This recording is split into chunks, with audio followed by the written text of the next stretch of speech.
আগরতলা মুক্তধারা প্রেক্ষাগৃহে অনুষ্ঠিত হলো অফিসার গ্যাজেটেড সংঘের তৃতীয় বার্ষিক সম্মেলন।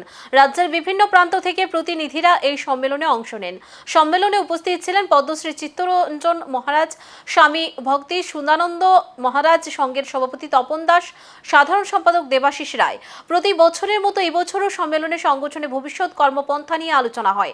সভাপতি তপন দাস জানান, নতুন কমিটি গঠন করে আগামী দিনে সংঘকে এগিয়ে নিয়ে যাওয়াই মূল লক্ষ্য।